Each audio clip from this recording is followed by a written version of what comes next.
मेरी खुली चुनौती है कांग्रेस पार्टी के नेताओं को, कोई बताए कहां किस कानून में लिखा है कि मंडी बंद होगी, कहां लिखा है कि एमएसपी बंद होगा।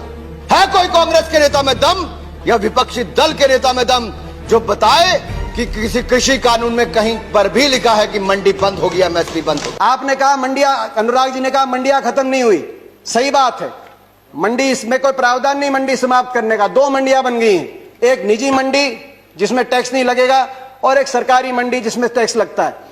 2 मंडी, एक देश एक विधान, एक देश एक संविधान, एक देश एक निशान, एक देश एक चुनाव, एक देश एक मार्केट। तो एक देश 2 मंडियां क्यों? किसान ही क्यों मिला आपको? एक मंडी। और ये जो टैक्स आप कह रहे टैक्स मुक्त कर दिया, टैक्स कौन देता है? खरीदार देता है इन मंडियों में टैक्स, किसान नहीं देता। पंजाब में 6.5%, हरियाणा में 4% और सरकार को देता है। और हरियाणा पंजाब का ग्रामीण इंफ्रास्ट्रक्चर अच्छा क्यों है? हर गांव में अच्छी सड़कें क्यों हैं? क्योंकि ये जो टैक्स जाता है ग्रामीण इंफ्रास्ट्रक्चर और इन मंडियों के और किसानों के विकास के लिए इस टैक्स का इस्तेमाल होता है। इसीलिए आज पंजाब हरियाणा सबसे आगे। एमएसपी है, एमएसपी था, एमएसपी रहेगा। प्रधानमंत्री जी ने कहा एमएसपी थी, है और रहेगी। ठाकुर जी ने भी कहा कि कोई है किसमें दम जो बताए कि एमएसपी चली जाएगी। सही बात है, एमएसपी थी, है और रहेगी, मगर क्या एमएसपी सभी किसानों को मिलेगी और सभी फसलों पे मिलेगी? प्रश्न इस बात का उठता है। आप में दम है खड़े होकर आप कह दें कि एमएसपी मिलेगी हर किसान को देश में? आज भी शांता कुमार कमेटी बताती है कि मात्र 6% से 16% तक किसानों को एमएसपी मिलती है। बाकी देश में बहुत से ऐसे प्रदेश है जहां पे एमएसपी नहीं मिलती। आपको चाहिए तो यह था जो पंजाब, हरियाणा, पश्चिमी उत्तर प्रदेश में एमएसपी मिलती है, वही एमएसपी बिहार में मिले जहां धान 800 रुपए, 1000 रुपए में जा रहा है, 1800 रुपए में हमारे यहां धान मिल रहा है। आपको चाहिए था कि इसको वहां पे लेके जाएं, मगर आप वहां के किसान को की परिस्थिति हमारे यहां की करने की बजाय हरियाणा पंजाब के किसान की परिस्थिति उस तरह की करने की तरफ लेके जाए। इस देश में माननीय अध्यक्ष जी, दहेज का कानून, दहेज के खिलाफ कानून बने, ये इस देश में कभी किसी ने मांग नहीं की थी, फिर भी देश की प्रगति के लिए कानून बना था।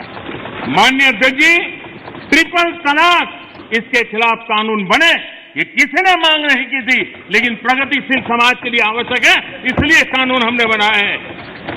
हमारे यहाँ बाल विवाह पर रोक, किसी ने मांग नहीं की थी कानून बनाओ, फिर भी कानून बने थे, क्योंकि प्रगतिशील समाज के लिए आवश्यक होता है। कहा गया कि बिन मांगे दिया गया, और बिन मांगे बहुत से कानून दिए गए थे। बाल कानून बिन मांगे दिया गया था, दहेज कानून, ट्रिपल तलाक बिन मांगे, कई बार अच्छे कानून बिन मांगे भी दिए जाते हैं। फर्क है उनमें और इसमें, फर्क है उनमें जिस वर्ग के लिए दिया गया वो वर्ग संघर्ष और आंदोलन के रास्ते पे नहीं आया। बाल कानून लागू हुआ तो दिल्ली को बच्चों ने नहीं घेरा बाल कानून वापस लिया जाए। दहेज का कानून आया तो महिलाएं धरने पे नहीं बैठी कि हमें दहेज देना है, मगर यहां जिस वर्ग के लिए आपने दिया वो वर्ग आज आपके दरवाजे पे आया, दिल्ली के आसपास लाखों की तादाद में बैठा है। हरियाणा सरकार का कॉन्ट्रैक्ट फार्मिंग एक्ट उठाइए, और वो तो हुड्डा जी के समय ही पारित हुआ था। हरियाणा के अंदर 2007 में हमने कॉन्ट्रैक्ट अमेंडमेंट लाए एपीएमसी के अंदर, निजी अलाउ किया निजी कंपनियों को, मगर साथ में कानून लिख दिया कि अगर कॉन्ट्रैक्ट एमएसपी से नीचे किया जाएगा तो गैर कानूनी होगा और कानूनी कार्रवाई होगी जो लोग इस तरह का कॉन्ट्रैक्ट करते हैं। आप कह रहे हैं ज्यादा मिलेगी तो आप कर दीजिए, ये कानूनी प्रावधान देने का आप काम करें। प्राइवेट की बात करी कि आप प्राइवेट का खिलाफत कर रहे हैं, प्राइवेट की खिलाफत नहीं कर रहे, प्राइवेट आए, मगर मंडी के अंदर आने से किसने रोका प्राइवेट को? प्राइवेट मंडी के अंदर आए और एमएसपी से ज्यादा में खरीदे। कह रहे हैं बाहर भाव ज्यादा मिलेगा, विकल्प होगा, बाहर ज्यादा मिलेगा, बाहर ज्यादा भाव मिलेगा प्राइवेट में। तो आपको यह कानून बनाने में क्यों आपत्ति है कि अगर एमएसपी से कम का कोई कॉन्ट्रैक्ट होगा तो वो कानूनी बाध्य, उस पर बाध्य होगा। कान खोलकर सुन लो, ये हुड्डा कमेटी की रिपोर्ट के कारण आए। आपने कहा कि एक शरद पवार जी ने चिट्ठी लिखी थी, आपने कहा कि मुख्यमंत्रियों का समय हुड्डा कमेटी ने भी इसकी सिफारिश करी थी कि एपीएम सुधार हो, एपीएमसी एक्ट के अंदर बदलाव हो। मैं बताना चाहता हूं कि हुड्डा कमेटी ने, जिस कमेटी में प्रकाश सिंह बादल जी, ममता बनर्जी जी और नीतीश कुमार जी भी सदस्य थे, उस कमेटी ने क्या सुझाव दिया था इस पे? उन्होंने कहा था कि एपीएमसी में सुधार हो, मगर एपीएमसी का विस्तार हो। सबसे पहले मंडी, जिस प्रकार से हरियाणा में हर 10 किलोमीटर में मंडी हमने स्थापित करी थी अपनी सरकार में, पूरे देश के अंदर हर 10 किलोमीटर में मंडी बने। दूसरा, प्राइवेट अगर आए तो मंडियों के अंदर आए, एमएसपी से ज्यादा पे खरीदें, एमएसपी से कम पे खरीदते हैं तो कानूनी कार्रवाई हो, वो ऐसी खरीदारी अलाउ ना हो।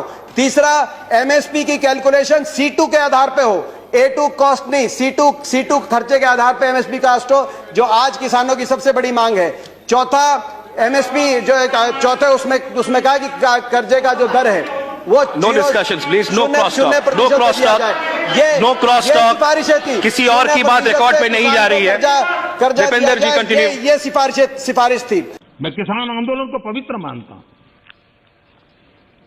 और भारत के लोकतंत्र में आंदोलन का महात्म्य है और रहने वाला है और जरूरी भी है। लेकिन जब आंदोलनजीवी पवित्र आंदोलन को अपने लाभ के लिए बर्बाद करने के लिए निकलते हैं तब क्या होता है?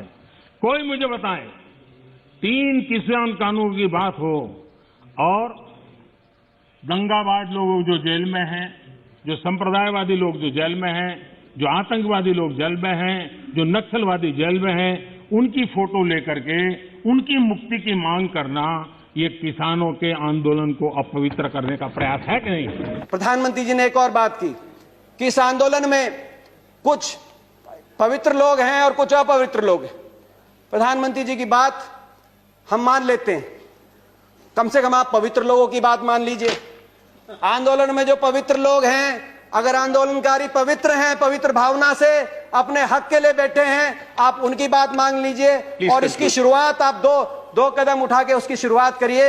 आप तुरंत, मैं मांग करता हूं, बातचीत के दरवाजे, क्योंकि आप भागे थे 11वें राउंड में बातचीत से, 12वीं बातचीत के दरवाजे खोलें। आपकी प्रजा है, अपनी प्रजा की बात मानने से आप छोटे नहीं होंगे, अपनी प्रजा की बात मानने से आपकी हार नहीं होगी। बातचीत के दरवाजे खोलते हुए, और दूसरा, जो 200 लोगों ने, 200 से ज्यादा किसानों ने अपनी जान कुर्बान करी है, उनके परिवारों के लिए आपके लिए सहानुभूति का एक शब्द नहीं निकला, कम से कम उनके परिवारों की मदद के लिए एक पैकेज की घोषणा करके विश्वास बनेगा। हम विश्वास बनाने वाले लोग हैं, विश्वास बनेगा। मैं हाथ जोड़ के आपसे प्रार्थना करता हूं, आपकी प्रजा, आपके लोग हैं, इनकी बात मानिए। आपका बहुत बहुत धन्यवाद। जय हिंद, जय जवान, जय किसान।